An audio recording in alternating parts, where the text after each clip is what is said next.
Assalamu alaikum wa rahmatullahi wa barakatuh. Paix sur ceux qui suivent les guidés.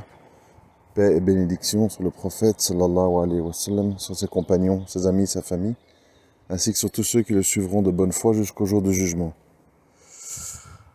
Voilà, aujourd'hui je voudrais aborder le thème de mon étonnement face au discours et à la façon dont est présenté l'islam et tout ce qui va autour, par les prédicateurs, les imams, etc.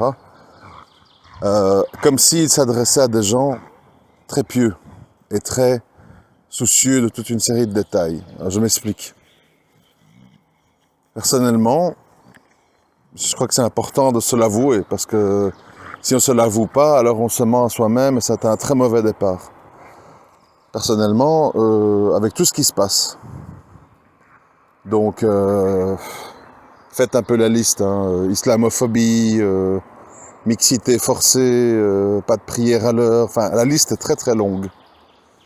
La vie des musulmans en Europe, elle n'est pas, on peut pas vivre ici avec tout ce que ça suppose et puis se dire pieux. On peut dire que on espère des lendemains meilleurs, que c'est une sorte de maslaha, etc., etc. Mais il fait aucun doute que des musulmans qui s'accrochent ici, qui éduquent leurs enfants ici, qui malgré tout ce qui arrive, n'ont pas de désir ou de débauche, de projet de départ. Comme je vous l'ai déjà dit, je parle même plus de départ lointain, je parle de départ à la campagne ou dans leur pays d'origine.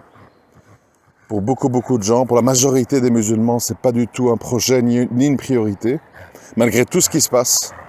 Islamophobie, dictature qui se met tout doucement en place avec les histoires de coronavirus et compagnie. Alors, ça c'est un constat.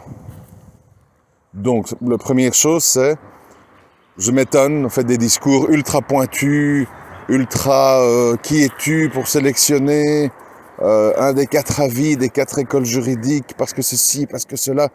On est loin de tout ça. On est déjà face à des gens, qui sont soit complètement désislamisés, ou soit qui prennent l'islam tant que ça leur ne fait pas de barrage à leur passion. Donc, déjà, moi, je suis étonné, en fait, du discours, parfois, et de la réalité. La réalité, c'est que, voilà, la plupart des musulmans veulent faire leur place ici, veulent pouvoir louer un appart, se marier et avoir un boulot. Le reste, les écoles juridiques, halal, haram, macro, machin, on suit un peu le troupeau et on n'a pas trop envie de se casser la tête. Ça, c'est la réalité. Mais c'est vers ailleurs que je veux me diriger. Quand j'ai justement dit, il faut voir notre réalité, que la plupart des gens qui se réclament de l'islam en Europe ne sont pas des gens pieux. Pieux dans le sens profond, soucieux, à la recherche désespérément d'une solution pour préserver leur religion. Les gens sont désespérément à la recherche d'une solution pour résoudre leur célibat, leur mauvais logement, leurs problèmes familiaux, le sihr, le mauvais œil qui les entoure, d'autres choses. Alors pourquoi je dis ça? Moi je remarque en fait que les gens d'Afrique, d'Afrique du Nord, et d'ailleurs, Afghanistan, Syrie, enfin de partout, prennent des risques fous pour pouvoir arriver ici. Ils payent des passeurs, ils se font déshabiller en Grèce par les policiers, ils risquent leur vie en mer Méditerranée. Enfin, bref, on voit que c'est quelque chose qui, à la vie, à la mort, quoi. À la vie, à la mort. Dès que Erdogan rouvre ses frontières, des milliers de gens se précipitent vers l'Allemagne et l'Angleterre, etc. Alors, je crois que ça, il faut méditer là-dessus. Il faut méditer là-dessus pour arriver à une conclusion qu'on n'aime pas dire, évidemment, parce que ça plaît pas, ça remet des choses en question, etc. C'est le fait que si les gens Écoutez bien, c'est très important. Si les gens, malgré tout ce qui arrive à l'Europe, et tout ce qui va arriver, encore pire, par rapport à la vie des musulmans, je n'ai pas dit tout le monde, malgré tout ce qui arrive en Europe, les gens veulent malgré tout venir. Quant à ceux qui y sont, ils veulent y rester. Je parle pour la majorité, hein. Ne parlons pas des exceptions qui confirment la règle. Donc je répète, la majorité des musulmans présents en Europe veulent y rester, et la majorité des musulmans qui n'y sont pas encore, qui sont aux frontières, voudraient y venir. Ok. Qu'est-ce que ça veut dire? Qu'est-ce que ça veut dire? C'est très important de comprendre ce que ça veut dire. Parce qu'évidemment, je ne peux pas croire non plus qu'un musulman, s'il a le choix, il préfère une vie où il est combattu dans sa religion, où il est victime de sa race, de son nom de famille. Je ne peux pas croire que quelqu'un préfère ça, vraiment. Donc, c'est qu'il y a une autre explication. Et l'autre explication, elle est très facile. Elle est très facile à comprendre. C'est que tout simplement, dans le monde musulman, entre guillemets, dans le monde arabe, dans le monde maghrébin, eh bien, malgré tout ce qui se passe en Europe, malgré tous les inconvénients, eh bien, c'est pire. Tout simplement.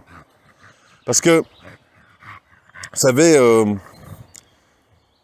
quand vous voyez un film, quand vous voyez un reportage, quand vous voyez des documentaires, vous comprenez en fait que l'être humain, sous des vernis de morale, ma famille, ma culture, mes habitudes, etc., ma religion, en fait, l'être humain, comme toutes les créatures, est dans une course à la survie. Les gens veulent survivre. Bien sûr, si possible, avec leurs principes, avec leurs habitudes, avec leur famille pas loin, mais les gens veulent survivre. Les gens veulent de l'espoir. Les gens veulent avoir la sensation que leur vie a un sens. Aucun être humain n'est satisfait d'être au fond d'un bidonville de New Delhi, à nettoyer sa toilette et à manger par terre et à voir ses frères et sœurs attraper des maladies ou ne pas avoir l'argent pour se soigner. Personne, aucun être humain ne supporte ça. Donc l'être humain dans une course-poursuite pour la survie, pour le progrès, pour l'escalade de l'échelle sociale. Et ceci explique le paradoxe, pour nous les musulmans, qu'il y a entre nos principes, nos idéaux, la religion, etc., et la réalité. Parce que souvent les gens ne comprennent pas, mais comment c'est possible que des musulmans fassent ça? Comment c'est possible que des maghrébins fassent ça? Mais parce qu'ils sont dans le Coran, Allah il appelle ça la course aux richesses. La course aux richesses, bon, quand on dit richesse, évidemment ça fait un peu caricatural, mais la course à la survie, la course à l'escalade sociale, la course à la sécurité, la course au confort, est la vraie course de l'humanité, pour tout le monde. Chacun à son échelle. Chacun à son échelle, chacun à son niveau. Voilà pourquoi des gens quittent leur famille en Tunisie, au Maroc, en Algérie, etc. Parce qu'ils sont dans la course au progrès. Et ils ont l'impression que dans leur environnement, dans leur pays, c'est pas possible. Donc, aujourd'hui, moi, ce que je voudrais simplement dire, il faut comprendre le mécanisme de pensée. C'est que, quand on parle de hijra, quand on parle de l'islam, oui, mais attention, tac, tac, et tel détail, oui, mais ça, macro, haram, bon. Quand on est là, comme dans les exigences extrêmes et dans les condamnations ou dans dans un espèce d'islam élitiste, c'est bien, hein, je ne dis pas que c'est pas bien, mais il faut voir à qui on s'adresse. Alors, le problème c'est, est-ce que tu tiens des principes en décalage avec la religiosité des gens qui sont devant toi? Moi, je l'ai souvent dit aux frères qui m'entouraient depuis l'époque. Oui, telle et telle chose sont vraies. Exemple, les frères qui prêchaient et qui distribuaient des tracts, etc., sur la démocratie, le vote, etc. On est d'accord? Enfin, en tout cas, moi, je suis d'accord. Le problème, c'est que les musulmans, jusqu'aux leaders de mosquées, c'est d'ailleurs pour ça que ces leaders de mosquées chassent à coups de pierre les frères qui prêchent ça, sont dans la course aux richesses, sont dans la course aux locaux, aux écoles, aux terrains, aux mosquées. Et pour ça, il faut des bonnes relations avec le maire. Il faut avoir des autorisations, donc on ne peut pas dire certaines choses. Donc à un moment donné, ce que je veux simplement dire, je ne condamne personne, je comprends tout le monde. Je comprends tout le monde. Je n'ai pas dit que j'approuve, je comprends tout le monde. Mais il faut à un moment donné être lucide. C'est-à-dire, est-ce qu'ici, tenir un discours ultra rigoriste sur la mixité, sur la pudeur, sur le tarot, sur le vote, sur le machin, est-ce que ça a du sens face à des gens qui sont dans la course aux richesses, ou la course à la survie, ou la course au confort? Est-ce que ça a du sens? Les gens ne peuvent pas accepter. Ils savent déjà à la base qu'ils sont dans un environnement, si pas en opposition, en porte-à-faux sur beaucoup de sujets importants de l'islam. Et ils ont fait le choix de s'établir ici. Vous comprenez? Ils ont fait le choix d'y éduquer leurs enfants. Ils ont fait le choix d'envoyer leurs filles à l'âge de la puberté, au milieu d'hommes pubères, 8 heures par jour à l'école. Et puis vous venez, oui mais le hijab légiféré, machin, ça n'a pas de sens. Vous comprenez que ça n'a pas de sens.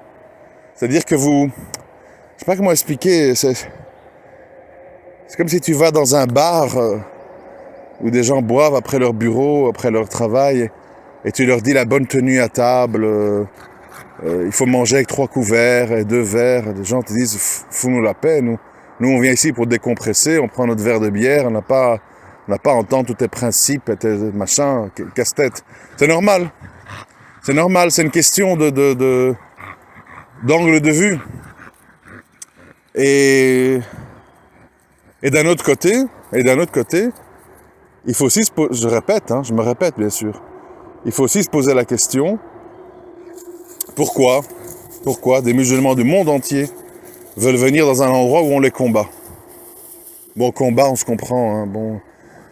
Combat de différentes façons, combattre veut dire on s'oppose, voilà, on n'aime pas, on promotionne pas, on censure ce qui peut être dit ou pas, etc., etc.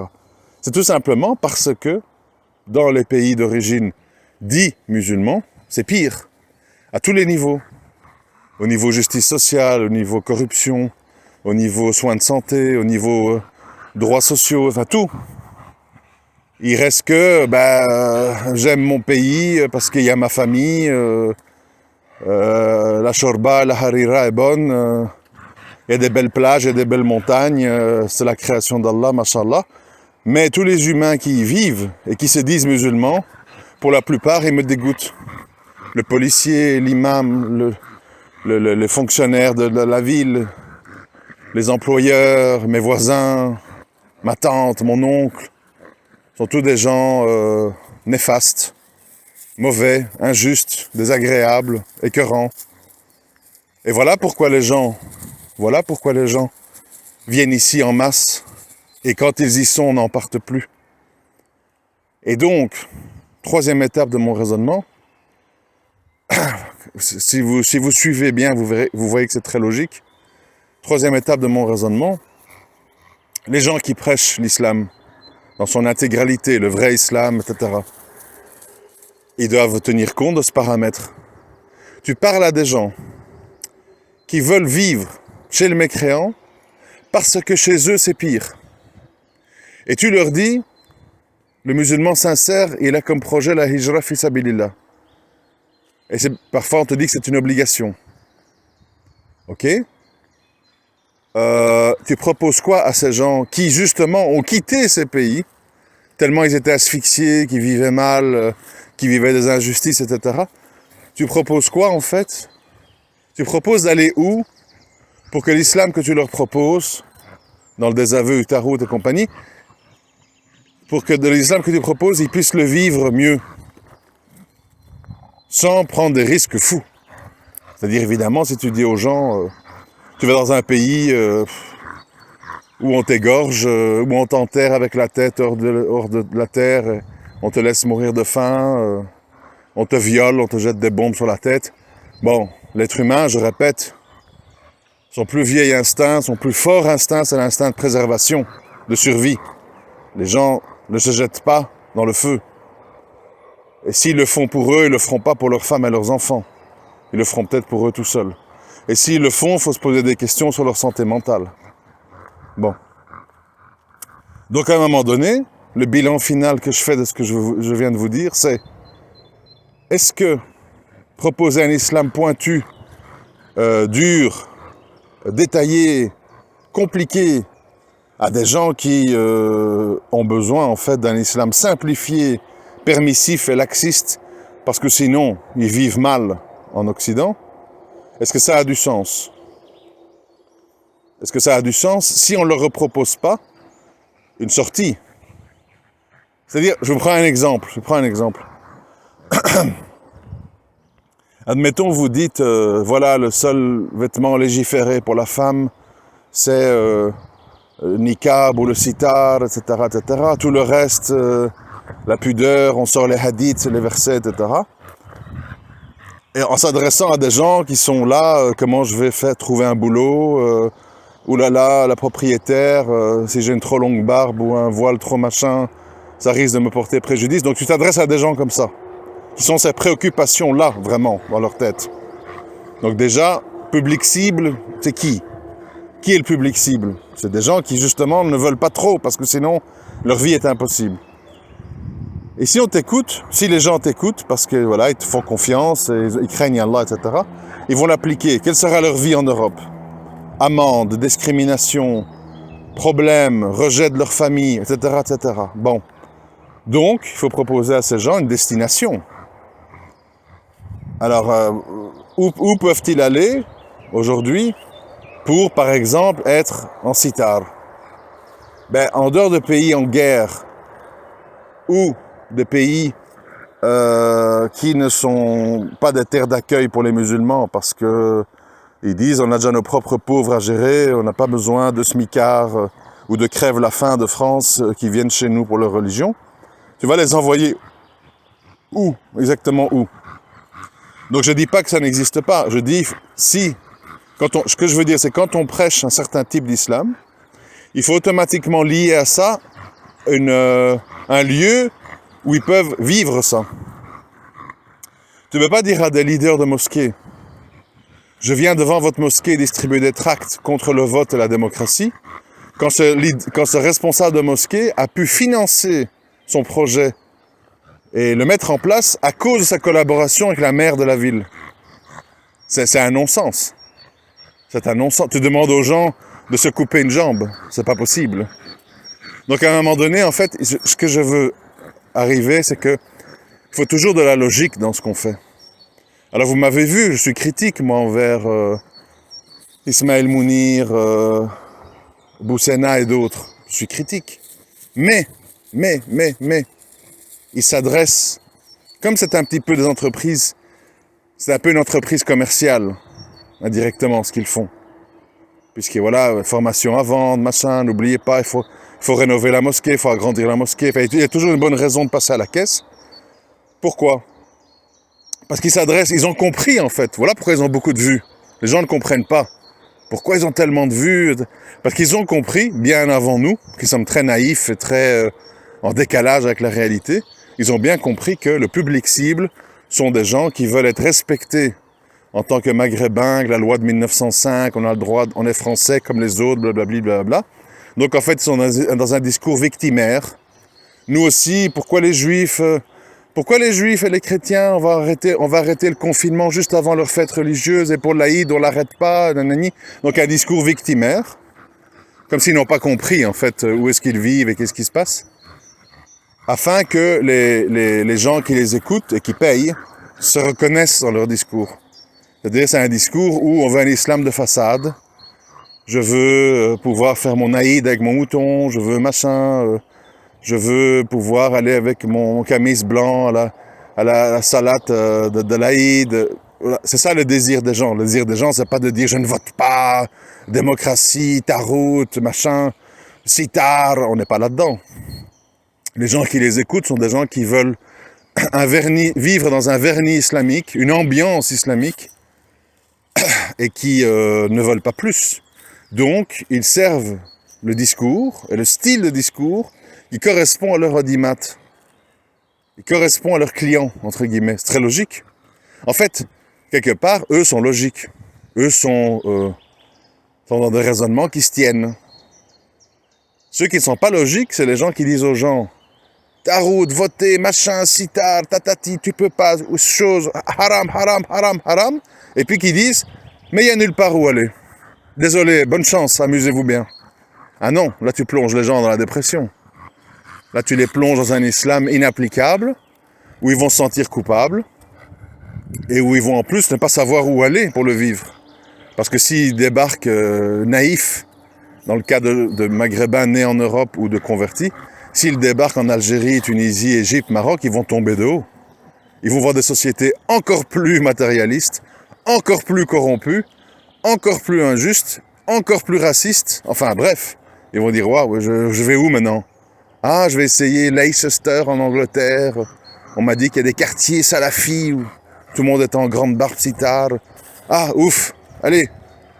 Et ça se termine comme ça. C'est-à-dire, en France, c'est pas possible. Dans le pays d'origine, c'est l'horreur. Ben alors après, on cherche un espèce de moindre mal où on rejoint une secte ou un quartier dans lequel, dans ce microcosmos-là, on pourra avoir une vie d'apparence islamique. Mais où, évidemment, on est sous l'autorité de la reine d'Angleterre, des lois anglaises et tout ce qui va avec. Mais on se contente pour dire maslaha. Donc voilà, je ne vais pas me répéter. Je pense que si c'est flou, il faut réécouter. Mais il faut comprendre le fond, c'est très important. Avoir des prêches qui correspondent au niveau des gens et à leurs attentes, mais à leurs attentes légitimes parfois, hein, je veux dire, leur réalité, c'est pas eux qui font les lois, c'est pas eux qui créent l'opinion publique. Ou avoir un discours plus réel, plus vrai, plus complet, mais alors proposer des solutions aux gens. Sinon tu les plonges dans une sorte de dépression, d'angoisse, et c'est pas le but normalement d'angoisser ses frères et sœurs, de ne pas leur proposer de solution. Alors on me dira oui mais toi alors, parce que oui, toi alors tu proposes quoi? Toi qui parles depuis toutes ces années, etc. Ben moi je propose, j'ai beaucoup réfléchi, vous vous en doutez bien, un gars qui réfléchit, et j'en ai conclu une solution. C'est pas une solution, c'est une conclusion hybride. Moi, j'ai compris qu'en fait, nous sommes dans un monde de passeports et de visas, qu'on a la nationalité qu'on a, qu'on le veuille ou non, c'est comme ça, et qu'il faut faire avec. Ça veut dire, t'es français, t'es belge, mais, comme beaucoup de Français et de Belges, tu n'as pas à dire amen à tout. Tu n'as pas à vivre comme tout le monde, tu n'as pas à suivre le troupeau. Tu as le droit, en tant que Belge, en tant que Français, en tant qu'Italien, d'avoir une vie très différente de la masse de tes compatriotes. Tu peux quitter les villes, tu peux devenir éleveur, tu peux faire des formations de permaculture, tu peux faire beaucoup de choses qui ne sont pas le schéma traditionnel. Je demande un logement HLM, je paye 300-400 euros par mois, je fais des études, puis je fais des petits boulots, puis j'économise pour une dot, et puis je ramène une femme là-dedans, et puis on a des enfants en HLM, on tient, et puis on lâche, et puis ils finissent en quad et en machin au pied de la tour, et on recommence pour un tour. Voilà, il y a moyen de vivre autrement que dans ce schéma-là. Mais ça demande des efforts, ça demande de briser la chaîne de son entourage, de ses amis. Parce que la majorité des gens ils veulent se copier. Je vais au kebab, je vais à la mosquée, je vais dans mon HLM, je connais tout le monde. Becher, la Bassalik, ça va les frères. Oui, dans 2 ans, je prépare mon hajj, dans 4 ans, je prépare mon mariage. Voilà, ça demande une scission avec ça. Ou sinon, il faut suivre le mouvement, voilà, être dans un islam d'apparence, écouter les prêcheurs qui vont avec, et puis s'en contenter. Et fermer les yeux sur toute une série de choses, et dire, bah, tant pis. Donc, voilà, il y a moyen déjà d'avoir une vie différente, ça c'est le premier point. Deuxième point, ma position à moi, je parle pour moi, c'est que je pense qu'il faut être sans concession aucune sur sa croyance, sur la croyance, l'unicité, les attributs d'Allah et tout ce que ça implique. Pour moi, il faut être sans concession là-dessus. Maintenant, sur ce qui est jurisprudence, je pense qu'il faut clairement comprendre que quand on vit en Europe,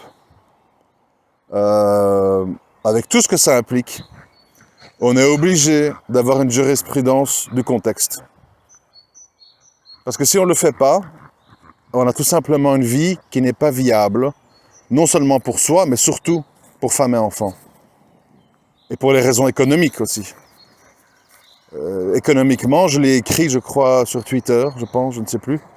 Économiquement, si vous grattez profondément, vous allez vous rendre compte que 99% des métiers peuvent être qualifiés de détestables ou interdits, haram.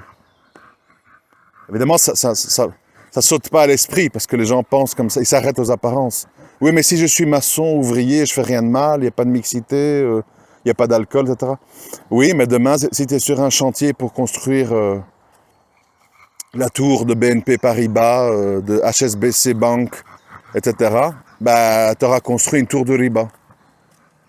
Tu auras renforcé par ton travail, tu auras permis à cette banque de crédit d'avoir un siège social, d'avoir un immeuble.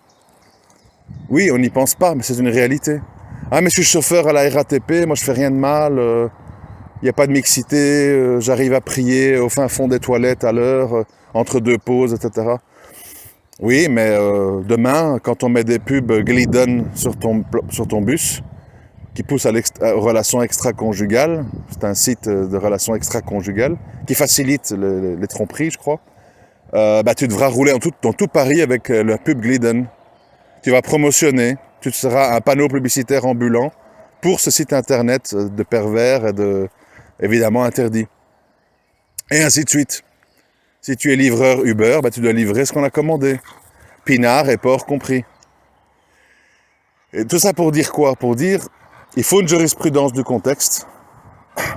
Et là, et dans ce cas-là, moi je considère qu'il faut accepter certaines solutions du moindre mal. Mais pas sur la croyance, mais sur la jurisprudence, oui. Et être intraitable sur la jurisprudence, c'est pousser les musulmans à être dans une asphyxie économico-sociale et n'avoir absolument aucune solution. Donc je n'ai pas dit rendre halal le haram. Je dis, il faut à un moment donné voir vraiment le moindre mal. Alors rappelez-vous, j'avais fait un sondage sur Twitter, parce que pas un sondage objectif, je voulais faire réfléchir les musulmans. Sur cette histoire, par exemple, du chien, où les gens sursautent tous, où je reçois des messages privés, tout feu, tout flamme. J'ai fait un sondage, j'ai dit, bon, voilà, une personne qui habite Le Havre a besoin d'argent, doit s'en sortir, il ne peut plus continuer comme ça. Il a devant lui 4 pistes.